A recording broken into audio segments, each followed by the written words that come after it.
but yeah, um,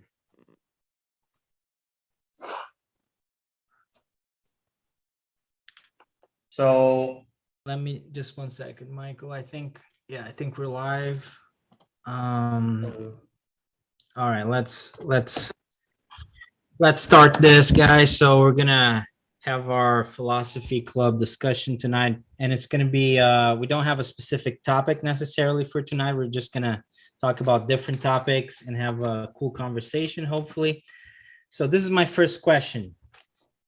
Um, and Basically the idea of this question came to me because I watched a video by Joe Rogan, one of his podcasts recently, and this kind of like this question came to my mind. So the question is it possible to build a society with meaningful roles for everybody, or will some people always have to execute meaningless and alienating tasks in order to support the higher classes?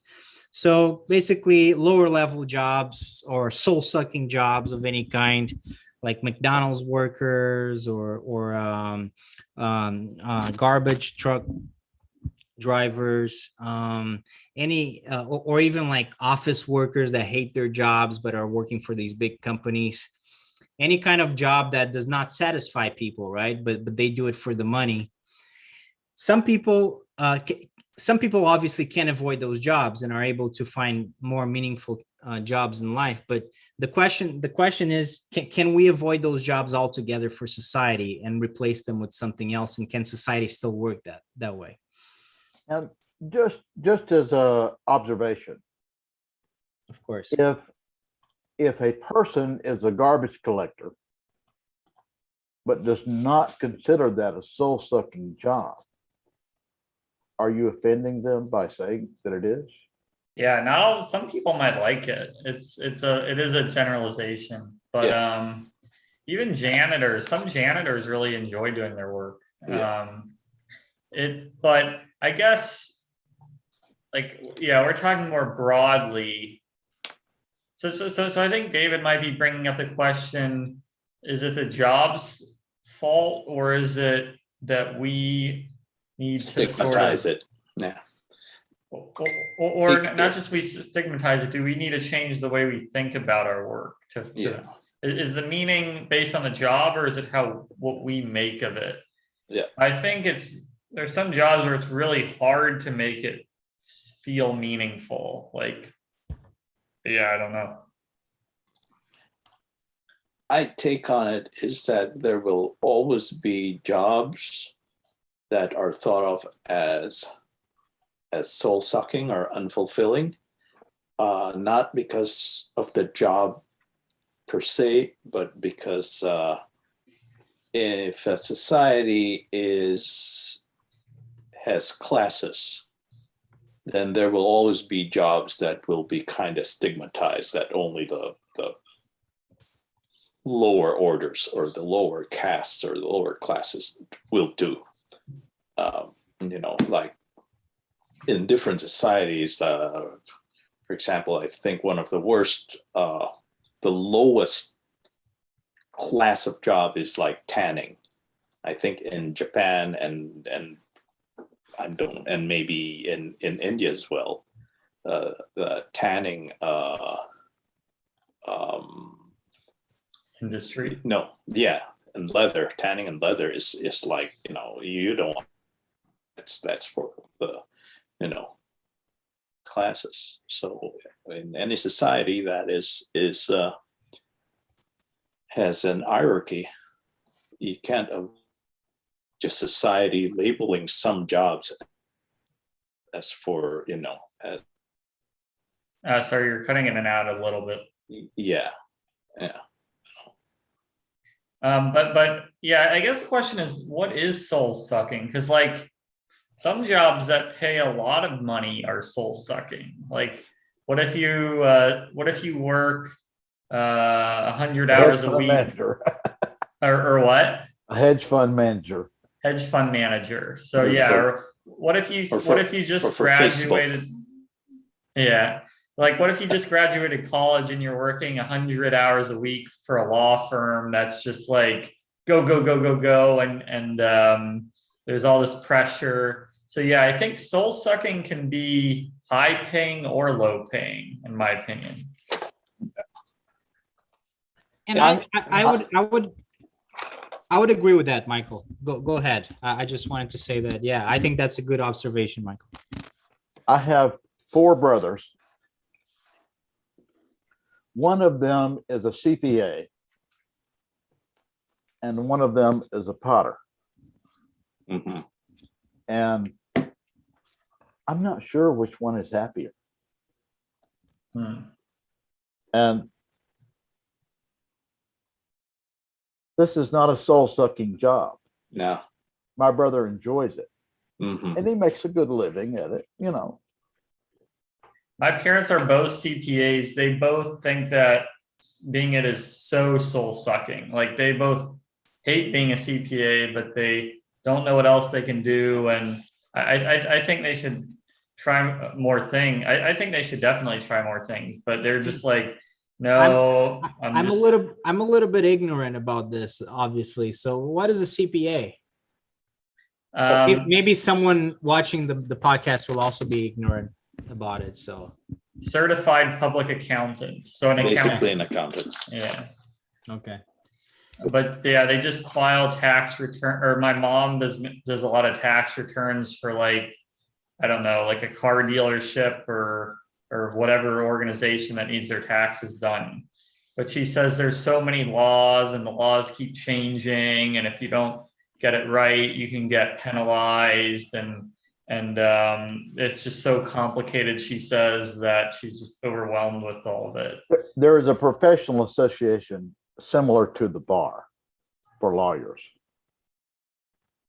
Well, I think that that's probably a pretty soul-sucking job, even though they might get paid a lot of money. I don't know how much money they make. I imagine they make a good amount of money, but I mean, I think about doing that my whole life. That provokes quite a bit of anxiety, just the thought of it. You know, like maybe there are people that are oriented towards those kinds of things, but for me, I mean, doing taxes my whole life, I mean, I don't think that's a fun job. Did you guys ever see, there was a movie with Jeff Bridges and Chris Pine, where Jeff Bridges was like a sheriff or a marshal in a Texas area or county or something. I And haven't seen it. No, I don't. and he was getting on up in years, and Chris Pine says, "Don't you ever think about retiring? You like fishing, don't you?" He said, "Yeah, but not every goddamn day." And I don't even like taxes one day, but let Yeah. alone 300 days a year. I mean, that's not a pleasant thing to do, I don't think. I hope they get paid a lot of money. They get paid decent. Yeah, I'll say that. Pretty decent. But even if they do, right? I mean, I think the question still presents itself, right? Even if you get paid quite a bit of money, if you have to do it all your life, your whole life, you know, it's still a soul-sucking job, basically, you know. Yeah. Yeah, Can we but it's- avoid it? Can everybody like their job? Can we end up in a world like that? I No. think I understand what you mean, but it would help if I believed in a soul.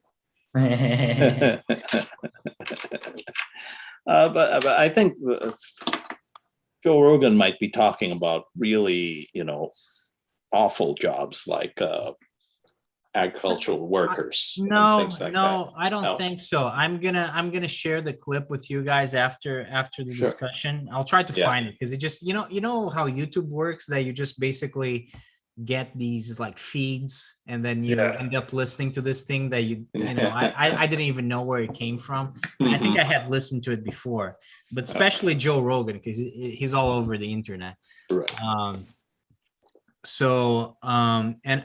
And also, you know, YouTube has this algorithm. Obviously, we all know it here, but if you listen to one Joe Rogan thing, you're gonna be bombarded. Inundated. Yeah, with Joe.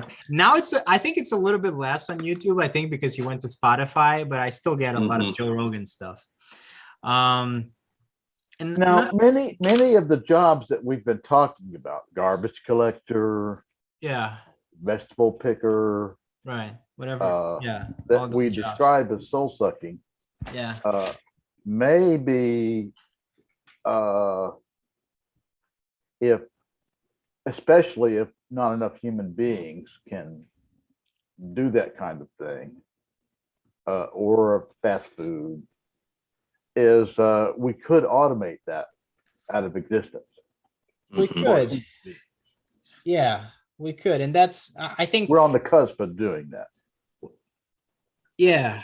Well, I'm not sure we're exactly on the cusp of doing that, but I guess his question in this, like the question that he's posing, or actually he's making a statement, but here we're, we try to pose questions more than just making statements. But his statement is basically that we can restructure society in a way that people will do the things that they actually want to do, that are meaningful to them, and we could somehow figure out a way to restructure society in a way to eliminate all those soul-sucking jobs, those irrelevant jobs, insignificant, those jobs that don't really provide you with anything when you're the one doing that job. And but the question is, like, can we really get rid of those jobs? Because I mean, automation, I think I agree, David, it's a possibility, but it really only works if the alternative to, if they automate a job but they don't create another job that is equally soul sucking or equally irrelevant, right? I guess soul I sucking don't get depends that. on the person. Soul sucking depends on the person. Yeah. So the question is, can we get people in the job that they like? Because some people will like being a garbage worker. Some people will like being a construction worker. Some people might like working fast food, but maybe not the number that actually do it. So it's more. I can't tell you how many years I spent in a job that I didn't really like. And I had to tell myself, well, if I didn't have a job, this would be great. Yeah. And there are many people who do. Now, is that soul sucking? Yeah. I don't know. Right. So I didn't fully understand. Can you repeat that, David?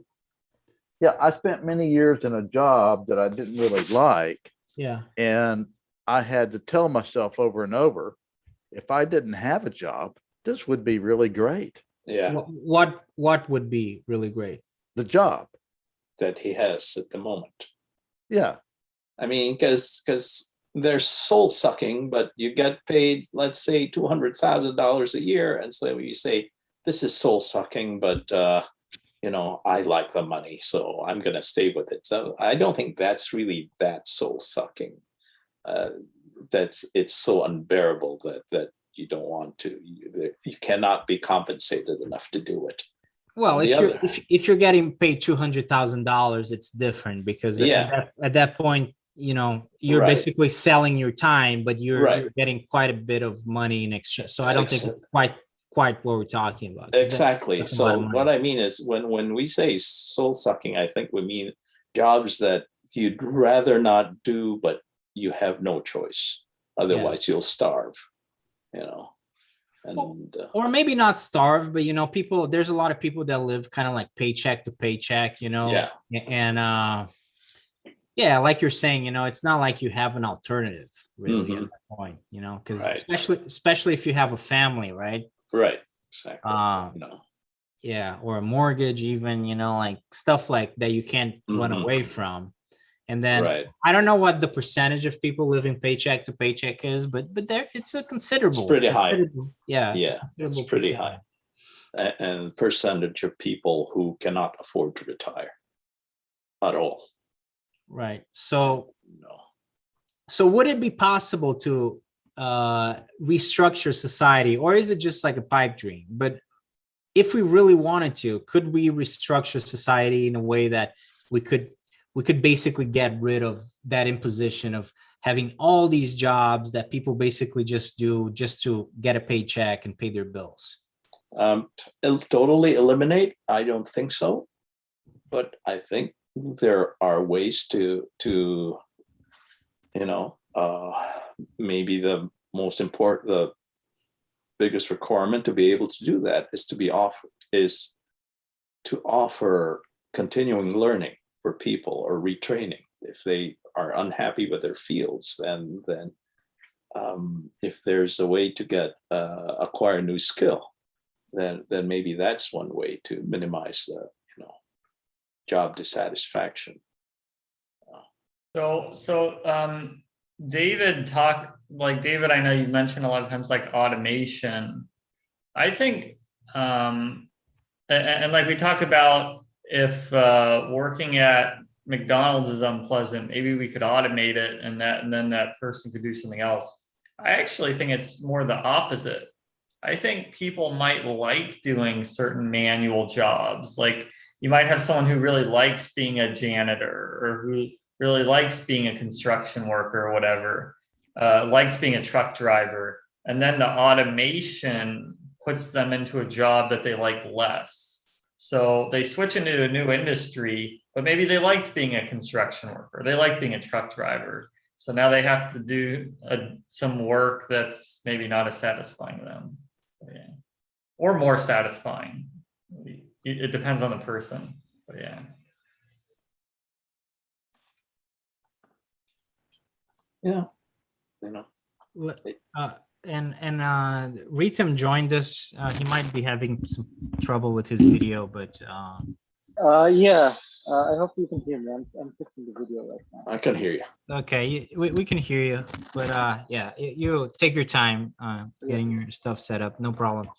We're having and also if someone just joins us now and are listening, yeah, we're having a little bit of more of a open-ended discussion today, and more freestyle discussion. But we're talking about society and if it's possible to eliminate, at least to a certain extent, all those jobs that are soul-sucking or that really are not satisfying for people, and that people are just trapped in those jobs and are not enjoying their existence. Yeah. So. Yeah, but plus also, as mentioned, that some people might like jobs that other people don't view as satisfying, and so people are just different. And there are some people who can, be reasonably happy even with a what they think of as a crummy job, as long as they have other pursuits that sort of provide them with pleasure, and makes life worth living for them, or actually enjoyable. They might have a hobby or something else that just makes up for the not perfect job. So yeah, well, it does. just so It different. does and it doesn't, because Yeah. if someone has to do something that they don't like 40 hours a week or more, or even less, but a considerable amount of time, I think that of course you're going to try to compensate by doing the other things that you like, right? But it's not like that's going to go away. I mean, that's still a considerable portion of your existence that you're Sure. spending doing something that you don't like and you're not interested in. Yeah. And that's the problem of modern societies. I tend to agree with Joe Rogan. I don't think it's inevitable. I think we could structure societies in a way that we try to get rid of this to a certain extent, at least, and try to embrace a society that gives individuals more avenues to really cultivate what they're interested in, or at least give them activities where they can actually at least have more of a connection to what they're doing, rather than working fast food, for example. I have a question. But it's difficult, right? It's not straightforward. No one's saying that it's straightforward. Who decides how to restructure society? Who does it? Nobody. I mean, it's everybody, right? Like, it has to be a collective effort. So society does it itself. Yeah. But then there's never an edict. No, that's why I'm saying that I think the one thing that's required to be able to do that is to offer opportunities for retraining and acquisition of new skills, so that somebody who's just unhappy in the job they're in will be able to move into a different field. And, and of course, retraining has a cost. It's not free. It requires resources. And so that's the sort of the hitch. I mean, who's going to pay for it? And if it's society's going to pay for it, what do we give up to be able to afford For retraining? and that's why I think the current labor shortage is so interesting. I don't think I've ever had a labor shortage like this in my life. No. Yeah. Has there ever been a similar labor shortage like in the past like 50 years? But I don't remember any. what is exactly happening with this labor shortage? Like what leads you to say that, Michael? It's fascinating. No, it's a real thing. I mean, No. all businesses are feeling it, but Right. they're having trouble hiring people. They can't find like for labor jobs, like restaurant for like fast food workers, whatever industry, construction workers. They're having trouble hiring people. They can't find anyone. So and it's all over the place. So like a lot of fast food restaurants, they're cutting down their hours because they can't find enough workers. Mhm. A lot of industries, manufacturing, they can't make the goods as fast because they can't find enough workers to hire. And the reason, so the theory is it's related to COVID. So It's not. it's not, but COVID may have exacerbated it, but yeah. Uh, Well, I have a cousin who runs a software company, and Yeah. he has had difficulty finding people to hire yeah. for 8-10 years. Oh, so that's more than just COVID, but there's something going on specifically like within the past year. So what's happened, or the theory is that a lot of people during COVID got laid off because the companies couldn't, companies had to close or whatever, businesses had to close. So a lot of people got laid off, but now those people don't necessarily want to go back to the same job that they used to be in. Yeah, I mean So- that's my case, for example, So Right. I'm one of those people. Well, in my case, it's a little bit different because I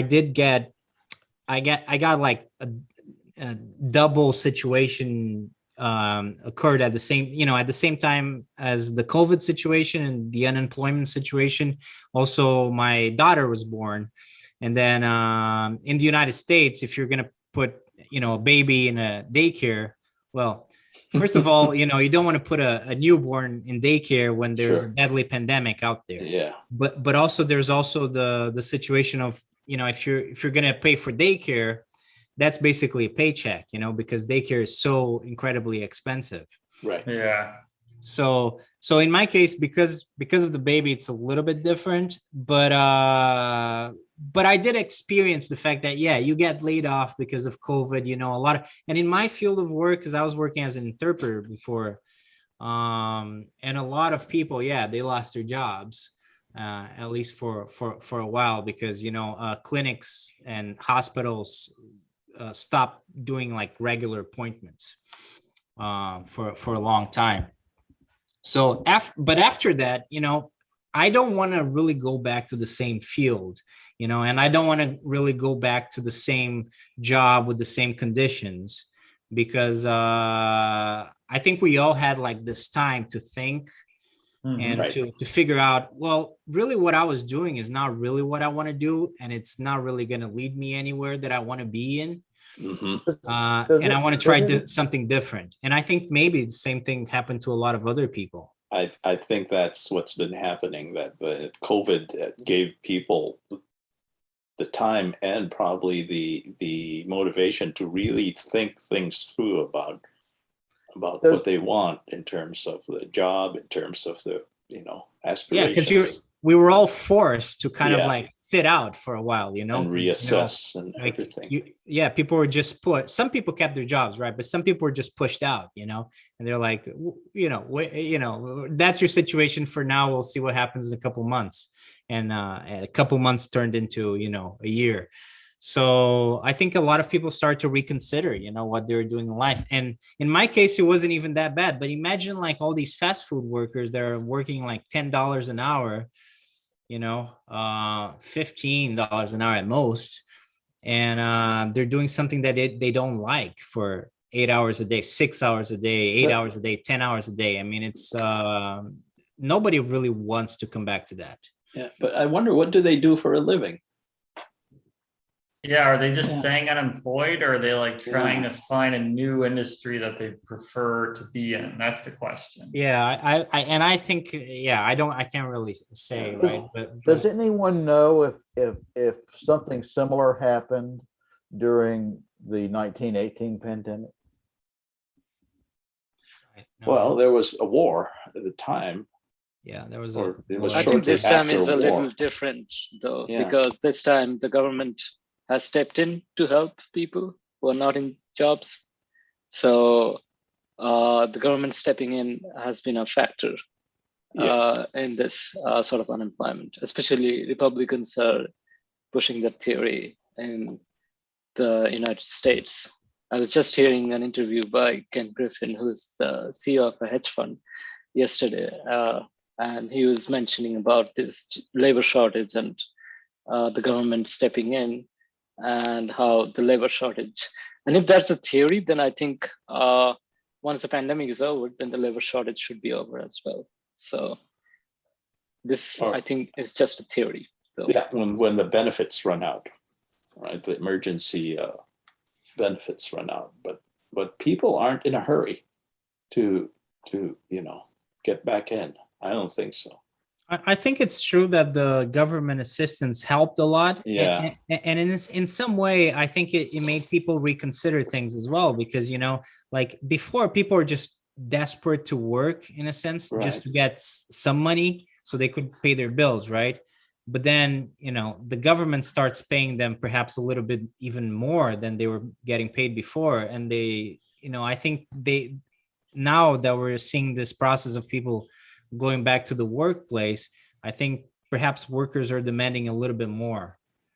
And maybe that's what businesses need to do in order to get those work. Like, in fact, I just like a couple of months ago, I read an article by an economist, and he was saying, well, there isn't really a problem for businesses.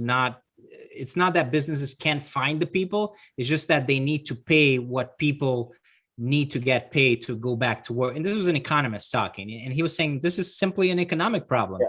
Right. He gotta pay doesn't them know more what's money. going on, because believe me, it is not how much you pay people.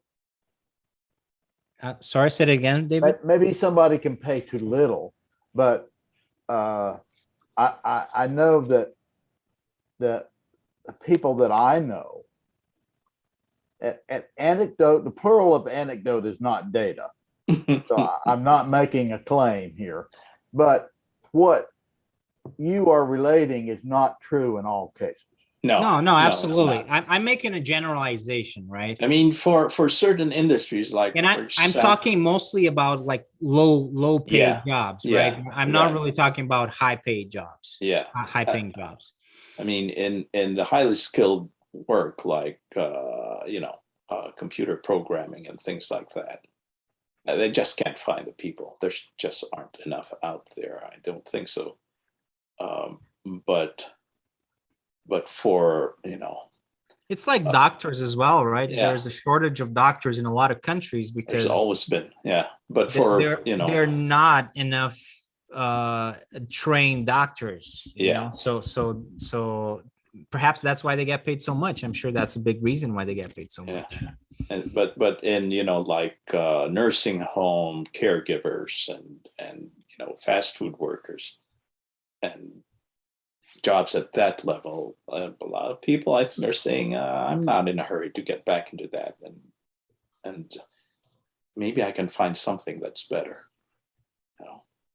That's another thing, right? Because if you get pushed out, but you're already like you're already sort of that at the bottom before, Right. you don't necessarily want to come back because this is your chance. But for a lot of people, I think they see this as a chance to improve their situation. They want to Right. come back, but they want to be in a better position, Right. at least a little bit better. And not a lot of people are going to be rushing in to come back into the job market and get a job at McDonald's, say. Yeah, and then a big aspect of that too are working mothers with children, and they were the ones who really had a hard time because they were caring for the kids at home, And it's just economically, it makes no sense, because Yeah. in the United States in particular, Right. daycare is very expensive. So if you're gonna leave your kid in a daycare, Yeah. you're gonna pay at least $1,000 a month. yeah, And that's just one. That's just one. So I mean, if you have a couple of kids, we're already talking about a couple thousand that you have to pay just to be able to go to work. And then if you look at the wages that these people get paid in the, say, fast food industry, they're not even going to have enough money to pay for daycare in the first place, No. So it's an economic problem for a lot of these people if they have kids. Yeah, I would agree. Working mothers and fathers. We have a And working fathers, yeah, father like in my case, working father right here in the group. So I Yeah, have to mention yeah. that because a lot of these cases, one gender is mentioned. So Yeah. just to be. But usually, it was the mothers who had to quit their jobs to stay with the kids, because maybe they didn't get paid as much, or or sometimes they just said, "Well, my husband isn't going to be able to do this," Yeah, or whatever. it's more you know. it's more normal, yeah. Yeah. Like in my case, it's me, but no, but it's usually women. But in any case, I mean, the economic problem is the same, right? Like Right. you need to make a certain amount of money so you can actually go to work and pay the daycare. Yeah. And if not, it's just not worth it. And yeah, and we're talking about basically $1,000 per kid or more. Right. In a lot of places it's more, but so it's a lot of money.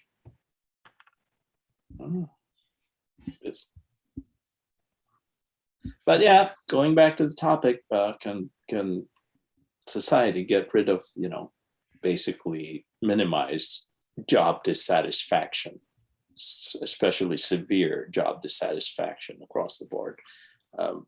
I think there's room for improvement there, but it'll never be totally eliminated. Even for the only reason that some people are just never happy. I like your idea. I like what you said about education and also changing careers. Yeah. For example, in Scandinavia and Iceland, I read this a long time ago, and might not be true because I've never lived there, but hopefully it is true, and I'm not saying something stupid.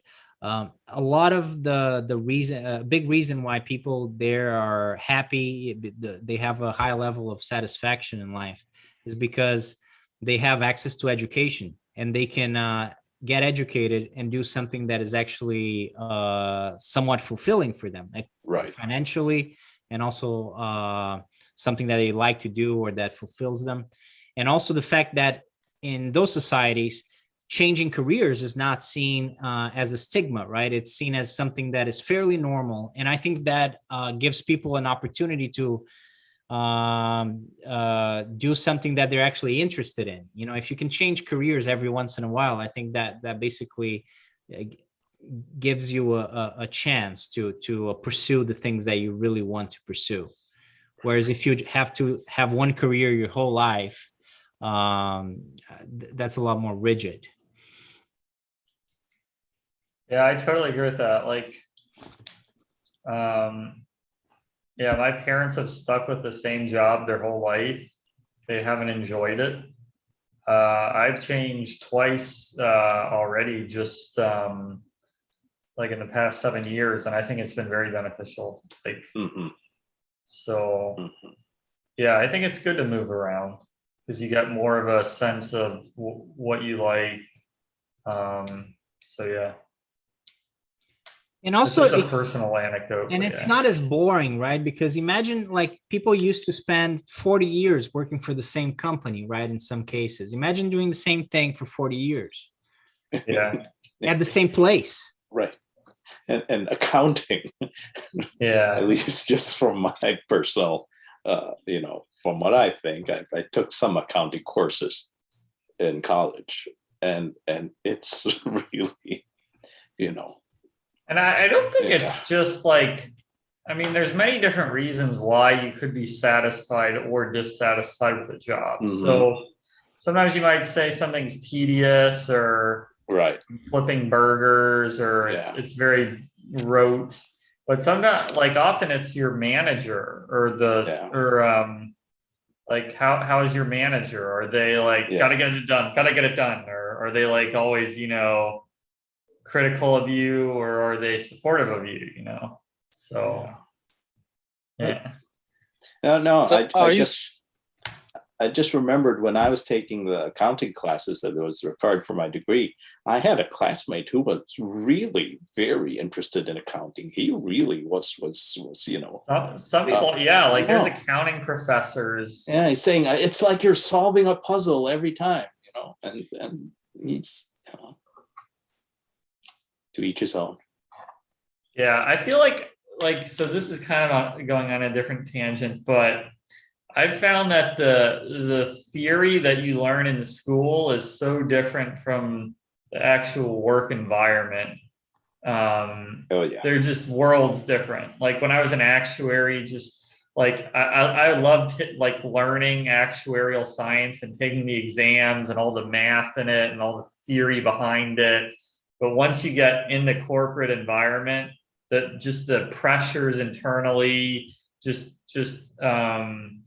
every like the amount of mistakes you can make, and like just a lot of people just trying to hide stuff. It's it's a whole different ballgame. The politics, Like what are people trying to hide? all sorts of stuff. So like you might have like you might find out that the company's been making a mistake for many years, but and often it's not intentional. So like often they made a mistake and they didn't realize it, but still like, it causes them to panic and they want to like cover it up. Just so they don't lose their job. No, CYA is pervasive. Yes. I found that in every company I've worked for. In any organization. What's CYA? Cover your ass. Oh. Yeah. That's probably the biggest motivator for most people. That's a human instinct, right? I mean, nobody wants to be exposed, right? Especially if it's, after several years, everybody finds out that this person really fucked up. But it's so different because like let's say you're in business and you're an engineer working on an airplane. And then later they find out that something with the airplane didn't work properly. No. Everyone's panicking. But if you're an engineering professor and you write a paper and then on airplanes, and then someone finds an issue in the paper, well, it's just a paper, right? So it's not the end of the world. So it's just a totally different mindset. And also with academia, it moves a lot slower. Like there's not the pressure to get it out, whereas in a large corporation, let's say they're coming out with a new product and they want to finish it by next month, there's all the pressure to get it done quickly. Michael, let me I think you raised a good let me just like use what you said about education to basically further our discussion. And change it up a little bit, because I did have a question here that basically tackles what you just the issue that you just raised about education, about the distinction between formal and informal education, right? So I want to know what you guys think about those two different types of education, the formal education, academic education, but also other types of education, and like is informal education as useful or as a formal education, or what are the differences? Are they both valuable? I think informal is more useful. I think formal is important, We want a society where people know how to read, do math, write. But I think informal is probably more important.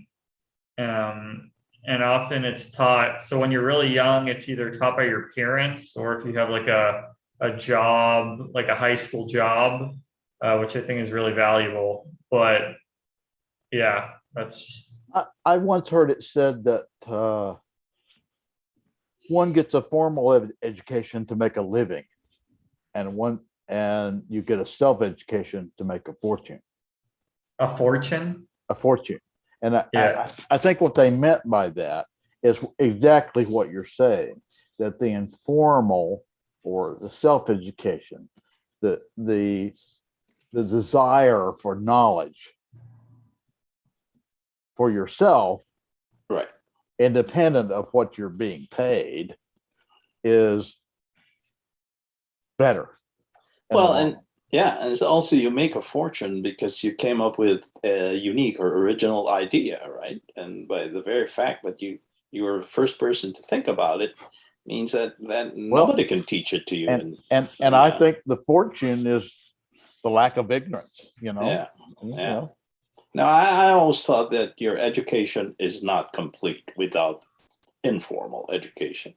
Formal education just gives you base knowledge that you can use once you learn how to use it, which is once you learn how to use it effectively, which is basically your informal education.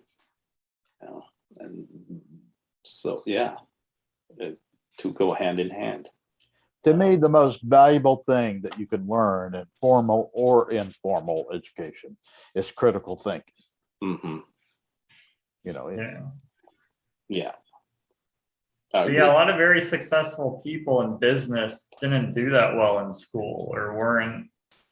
Yeah, maybe there's like a slight correlation, but it's not, definitely not a like 100% correlation. Yeah. Yeah. you guys, you remember the Inspiration 4 that went up into space recently, a couple of weeks ago. One of them, Cian Proctor, her father got a job with NASA in 1959. And he was completely self-educated in calculus and physics. And he did not go to college. Mm-hmm. And he so impressed the people at NASA that they hired him. Right. Wow. Now that's rare. That's these not are common, exceptional but it's- people. That is rare. I'm not saying everybody's like that, but Yeah. I'm certainly Yeah. not, you know. Yeah, no, I'm not, but I think that, talking about critical thinking, it's very commendable when somebody learns on their own to think critically, but for most of us, we have to be taught how to think. I have to critically. say, everything I learned, everything I learned about math, I really Mhm. taught myself. Right, but Like, you had to be in school in the milieu, right?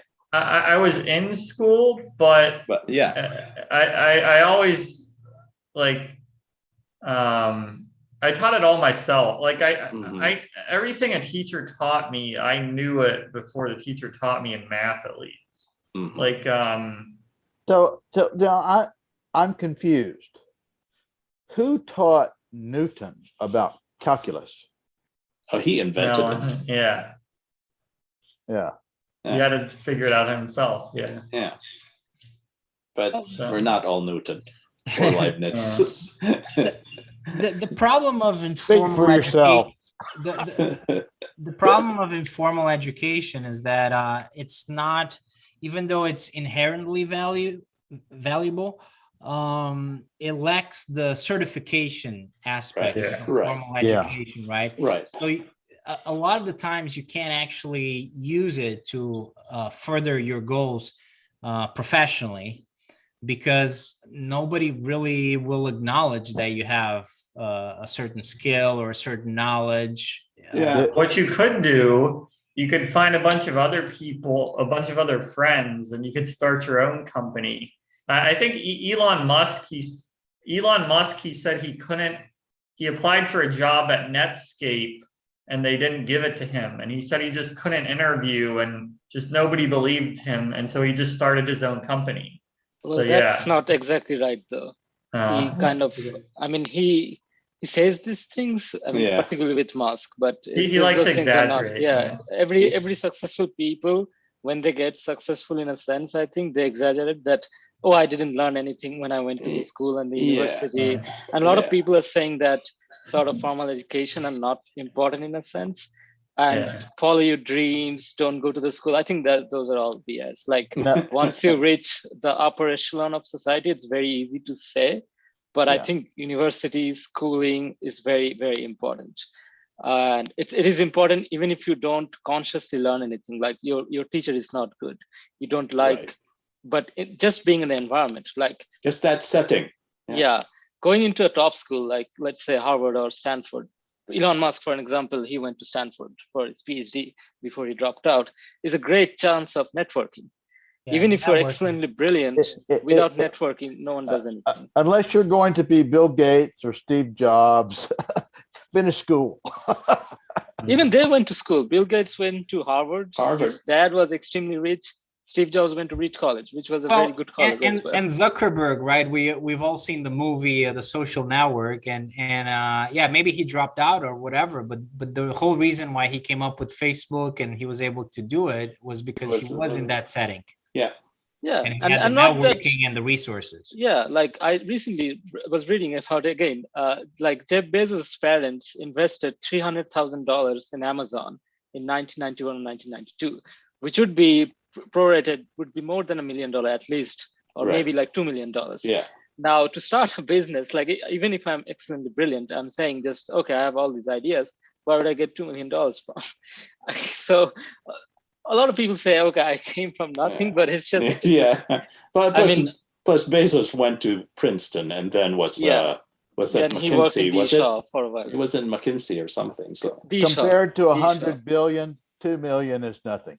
yeah. Yeah, but you got to start somewhere. You gotta gotta start start somewhere. 2 million is not nothing to me. Yeah, Malcolm Gladwell wrote a beautiful book called Outliers about this problem. So yeah, it's just something. Anyway, I like Malcolm Gladwell. He has a movie about autonomous cars that's called Autonomy, and it's a fascinating documentary. oh really? Oh, I have to see it. I've been really into autonomous cars lately. Yeah. Okay. Let me this is a very fascinating discussion about the education, but let me backtrack a little bit, because since we're doing more like freestyle discussion today, we have the opportunity to cover more things. I want to connect as well what we were talking about before about these jobs, and we were making the distinction between jobs that actually provide some fulfillment and jobs that are sort of like dead-end jobs, that are soul-sucking jobs that do not provide fulfillment. But so I want to connect that with the do we have the need for a purpose in life? And if we do have a need for a purpose, like what does that look like, and how does that relate to a job? Do we need a job to give us purpose? Can we find purpose outside of our job? And yeah, and I guess the base question is still like, do we need a purpose at all? What gives a purpose to all of this? So I think the answer is yes. We human beings are kind of wired to need a purpose. Does it have to be through a job? I think the answer is no. We could have fun doing art, or we could enjoy doing music, art, playing sports. I think there are things that don't really contribute to GDP, but we still find meaningful. Maybe we work out and become super strong and we enjoy that, or maybe we want to climb Mount Everest. Maybe we want to visit the Louvre, or travel. So I think there's, I think it doesn't have to be through a job. Although you got to pay the bills, so that's most people work. Yeah. I don't know. Yeah, but that's interesting because you're saying that maybe you can find a lot of purpose on those things, and Mhm. even though they're not necessarily a job, but you can still find that sense of purpose. In that case, Yeah. would it be okay for you to have basically a job that you don't care about, like a sort of a non-fulfilling job? Do you think? Or I mean, I Yeah, guess would it be okay? It would be reality. Like you would need it. I guess maybe it wouldn't be so bad. Like like all the variable, I mean, there's a lot of pieces to the equation, but if it's like a job that like is really, really bad, like you have this super mean boss and really nasty work environment where they're trying to set you up for failure or, you know, then maybe no. But if it's like unpleasant, a little unpleasant, but you get through the day, then you do your fun stuff that you enjoy, I guess it's Yeah, okay. Yeah. but in my thinking, and you'll kind of understand, I think, how I don't really understand the question as it's put in the same way. In my opinion, it's just my opinion. I don't think we get our purpose from our jobs. And if we do, that's a mistake, in my opinion. Because we look at purpose, meaning, and self as if that's something that we're going to find or somebody's going to give it to us or a higher power is going to give it to us. But in my opinion, purpose, meaning, and self are not things that you find. They're things that you make. mhm, And it's up to us what we make them out of. right. That's my opinion. Yeah. I know, Yeah. once again, I'm in a severe minority. No, I no, mean, if you, not very many people would, let's say you're hopping up and down for 5 hours, not too many people would find that meaningful. I mean, there's certain things that are really hard to find meaningful and other things are easier to find meaningful. Like if you're painting a picture, that's easier to find meaningful than yeah, jumping up and down for 3 hours or I don't know, lifting heavy bricks over and over. Yeah. no, I agree with you, David. It's like when people say I can't find meaning in my life. It's I tend to think, well, you probably Make haven't it. looked around enough. Yeah. You know, you haven't tried enough things to find meaning in your life, or you could be clinically depressed and you need to seek treatment because when people ask me what is the meaning of life or is life meaningful, well, it's what you make of it. If you don't look for something that's meaningful, then you know the one is on you. I'm sure there are a lot of things that people can find meaningful if, okay, provided they have the resources and time to look for it. And I think there are a lot of people who spend their whole lives, they're just, grinding out a job and just never find the time or the energy, and it's not usually their fault. They have so many things to take care of, their families and things like that. And that's the unfortunate thing. These lives of quiet desperation. Correct. I don't know how many people live lives of quiet desperation, but I think there are millions and millions of people. So Yeah. really, let's take the example of a cash-strapped parent, Mhm. and this is just, I'm just making it up. I don't know, but surely there are some Yeah. you have one right here. that That- don't need to look far. that does something that they don't really enjoy just to make money to support their family. Well, the meaning doesn't come from the job. The meaning and purpose doesn't come from the job. It comes from supporting your family. Do you Yeah, but understand? I'm the not sure distinction? I'm not sure that's enough though. Like if we're talking about like It may not be. It may not. I'm not claiming that it is. yeah. I'm Yeah, just. meaning- I'm just saying that's something that one should understand about working. But yeah, meaning has so many different forms it can take. Like meaning is really a feeling. It's not like Yeah. but like meaning I could be the world's strongest man and that's meaningful, right? I feel myself getting stronger. I could be Mother Teresa and I could be helping out, you know, a lot of poor people, and that could be meaning. Meaning, I could have a son or a daughter, and that's meaning. Meaning has like I could be in a romantic relationship. There's so many different forms of meaning that I feel like when we just say meaning in general, it's too many things all at once. Like it's not Well- clear what we're referring to. Let me. This is just a personal anecdote, but Yeah. There was a person whom I loved very much, a cousin.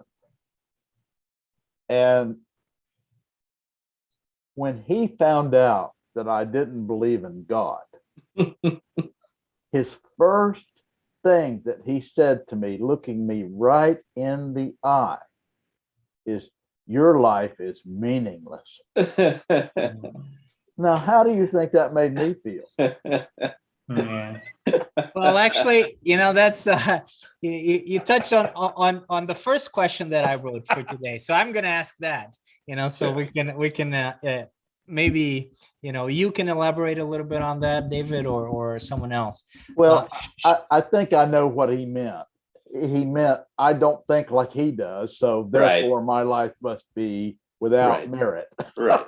I don't know. Yeah. And the question is, should religion continue to play a role in humanity's destiny in the 21st century and beyond? What do you mean by should? Let me Yeah. put it this Are way. you saying I'm asking the question because I think David, well, my answer would be no, categorically. I'm sure all of you psychics know exactly what I'm going to say. Well, my question, when I wrote it in my mind, I was answering no, certainly, because I don't think it has a role. But your cousin certainly disagrees, and perhaps it does have a role, and it has a role because it does provide people with meaning, right?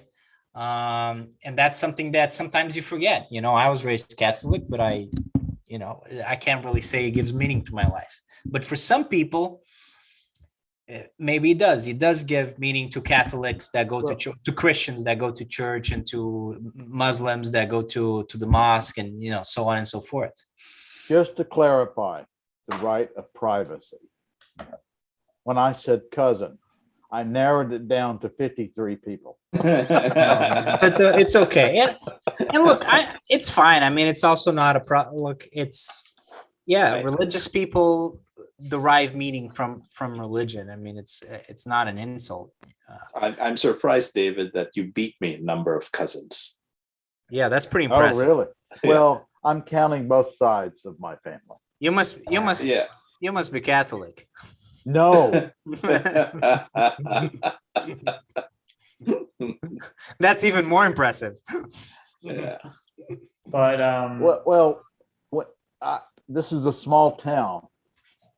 And when we were in high school, before we could ask a girl out on a date, we had to confirm with mom that we weren't related. Yeah.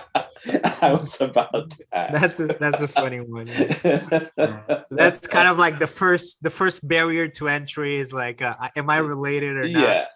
Well, And one of my cousins in the late 90s, early 2000s, he bought the ancestry.com predecessor of that Mhm. CD, and he was building a family tree, and the Uh-oh. software didn't work right.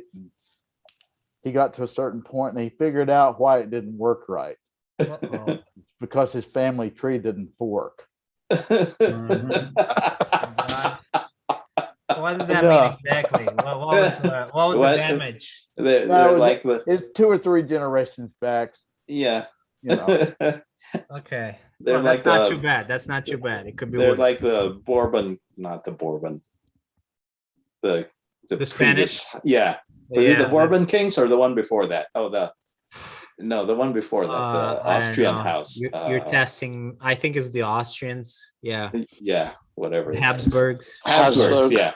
The Habsburgs with a Habsburg lip and all that. It just really Oh, exact. That makes sense actually, because the Habsburgs. The reason that the Habsburgs are not the Habsburgs kings anymore Yeah. is because It- it got to a point that the guy was was feeble, know, and you know, he was Well- a cretin. I mean, well, and he was Charles- sterile. He was sterile as well. I mean, and nothing- that was nothing the worked. least of it. nothing worked. That was the Long least of story it. short, in the late 90s, the ancestry software did not anticipate. which they should Habsburg have, you know. situation. A Habsburg situation. Yeah. There weren't enough people in the world for each of us to have ancestors who didn't intermarry at one point. That's true. Yeah. Well, it all started. I mean, you gotta think that there weren't that many Homo sapiens in the beginning, right? Yeah, you know. Is there an answer to that question? You know, how many Homo sapiens were there in the beginning? I mean, do we Well- even have a clue? There is an answer, but we don't know it. Okay, yeah, good. In fact, just Good point. the thing called a species is really just a social construct. There really is no delineation between when we became Homo sapiens. Right. If You know. if you ask biologists what is a species, Yeah, if you ask 10 biologists yeah. what is they're a all over. species, you will get 10 different answers. Yeah, they're all over the place. But And also, there also we was have a- the whole thing with the Neanderthals that they now think that we're kind of like intermarried, yeah, you know, interbred, I should say. that's pretty So much that- established. Yeah, Yeah, that confuses things even more. yeah. And so why are they a different species then? But whatever, you know. But to answer your question, there was a, the genetic. I'm going off already.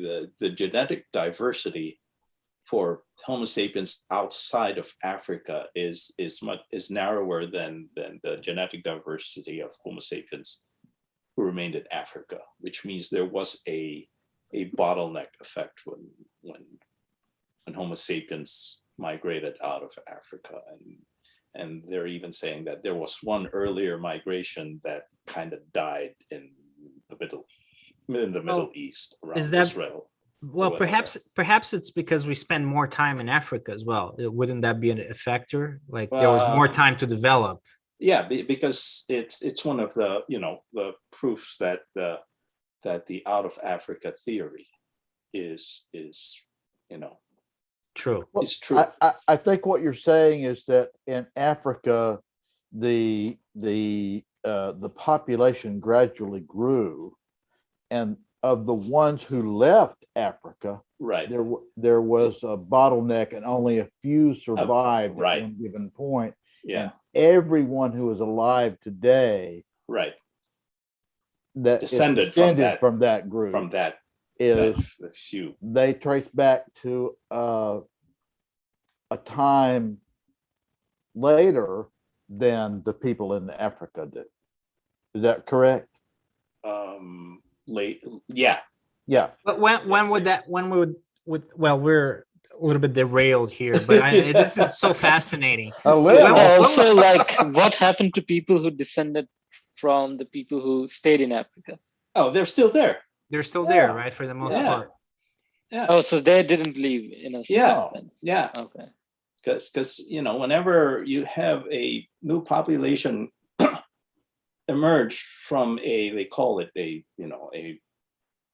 bottleneck, genetic bottleneck effect. I mean, it takes only saying that the minimum amount of settlers for a genetically viable population, that means it won't die out due to inbreeding, is 100. That's all it takes. 100. Oh, wow. Yeah, So that's probably why Iceland worked. right. It was probably like borderline. I was really wondering about that. Yeah, I mean that kind of explains it. I'm going to go off again. The Icelandic people, they can read the Old Norse sagas. It's the closest thing to the Viking language. With hardly any, Yeah, it's they the can read closest and by understand. far. I I think didn't by know that. far. Yeah, Yeah, it's by far the closest. Yeah. yeah. Now, No. when you talk about Black people, Asian people, Middle Eastern, Indigenous Americans, and all of that, if we had, for some reason, if we had contact with an alien culture, among the things we would crow about might be all of the problems have overcome. And my thinking is they would kind of, you created all those problems yourself and you overcame them. Oh, great.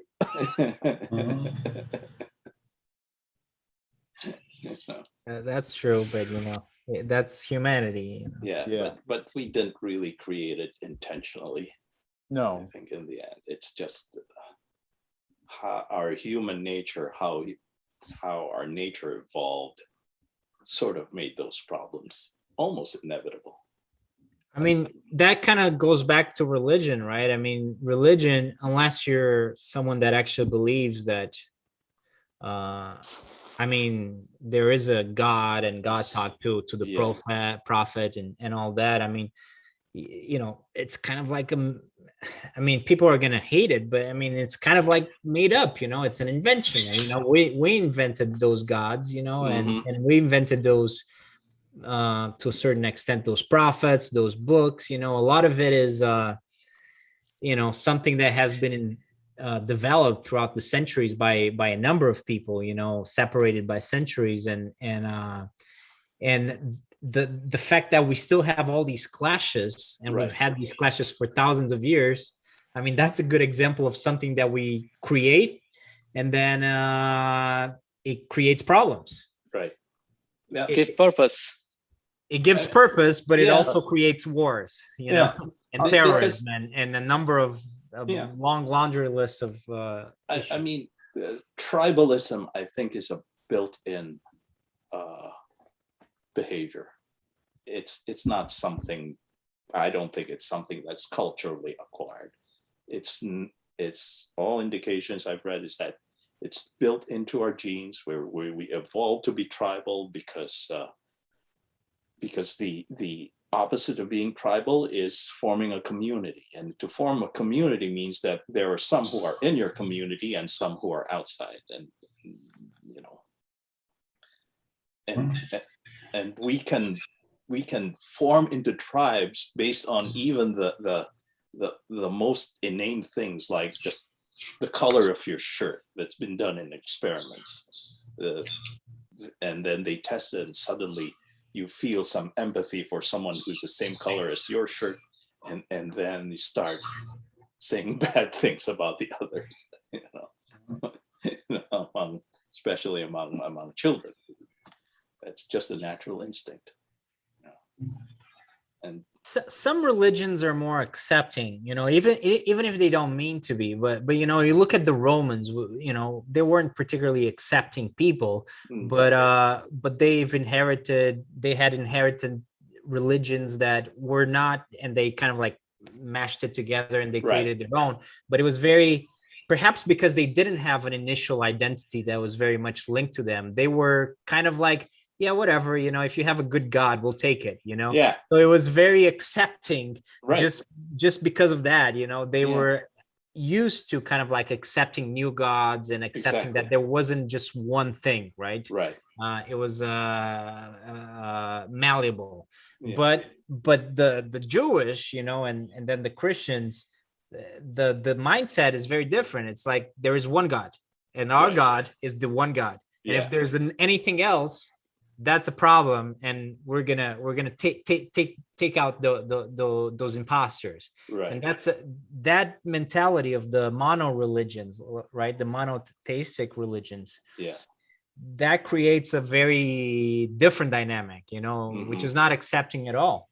And when you have two of those, I mean, it's inevitable that there's going to be a clash. And we have three. And there's at least three. Right. Yeah. And actually the in terms of from the point of view of the Romans, yeah, they didn't like because their attitude was, you can have your God as long as you also accept our gods. Yeah. Then we're fine. You honor your gods, you can have your religion as long as you honor our religion as well, and join the rituals and things like that.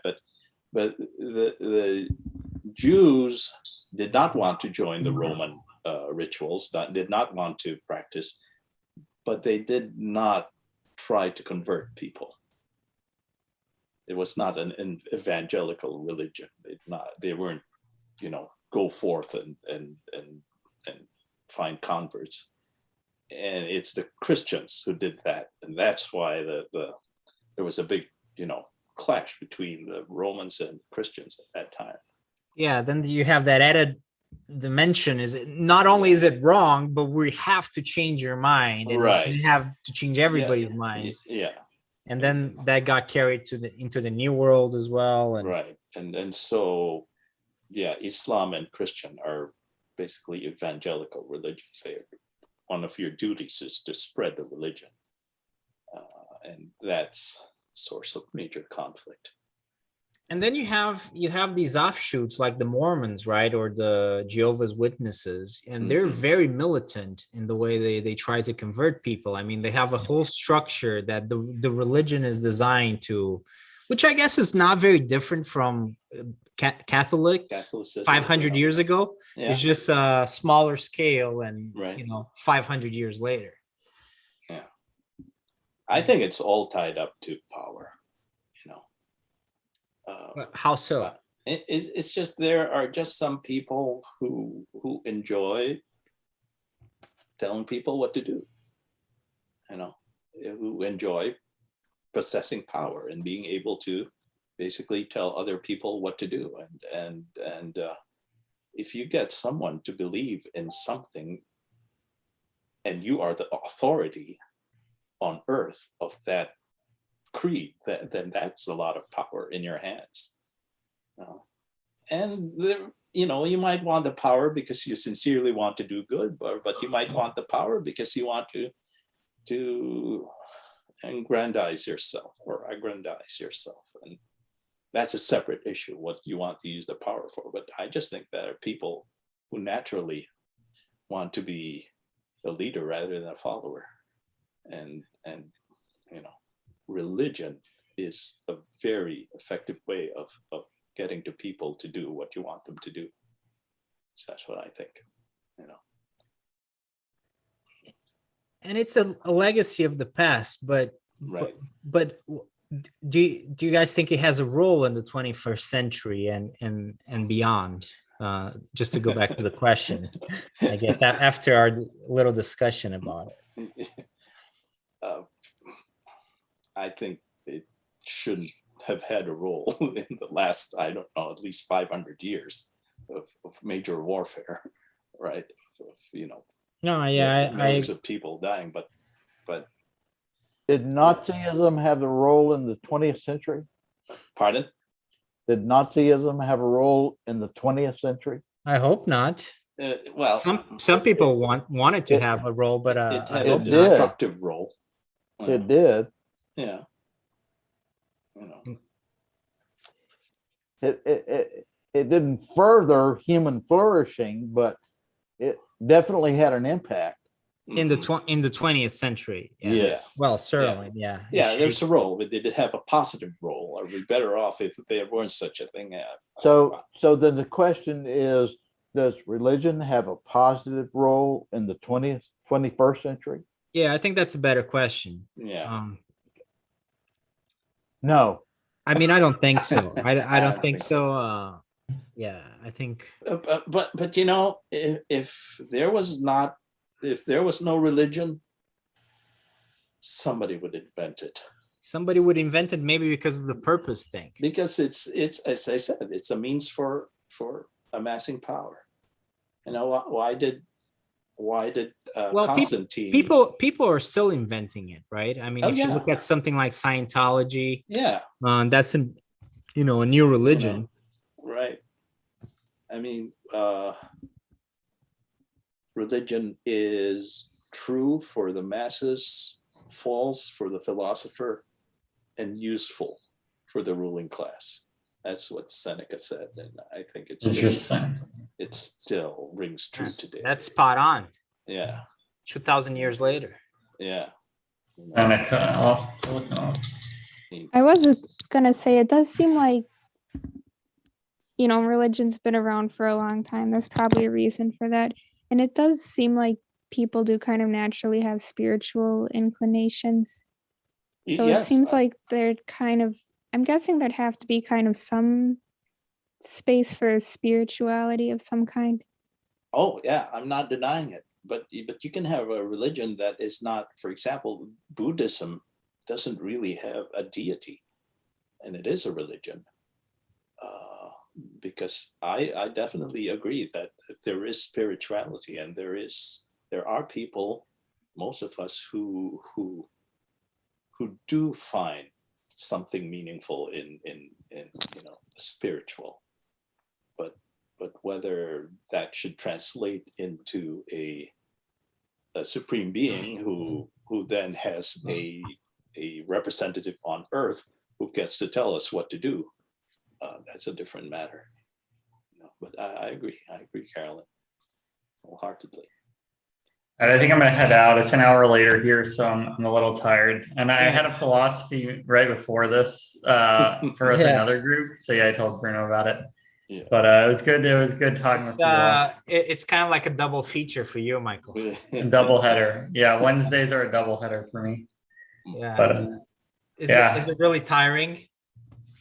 A little bit. Well, because the first one, it usually ends maybe like a half hour before this one, but it went late today, so it ended like right before this one. You had So no I've just break. been going straight. But Oh boy, what did you guys discuss in the other one?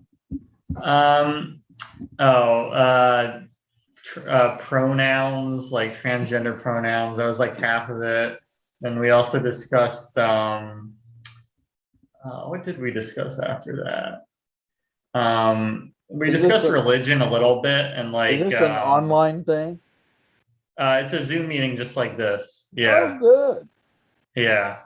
So So you haven't found a group there, Michael? Yeah, there's a similar group in Florida. So Okay. yeah, so we're near where I am. So yeah. Well, share that with me. All right. Well, so I'll say I'm not sure 100% why, but the host of it says he prefers that the people on it be in the area. Okay. But I kind of wish originally we had it opened up to everyone, and there were like, I don't know, like 15 people on it. So like I think he thought it was too many.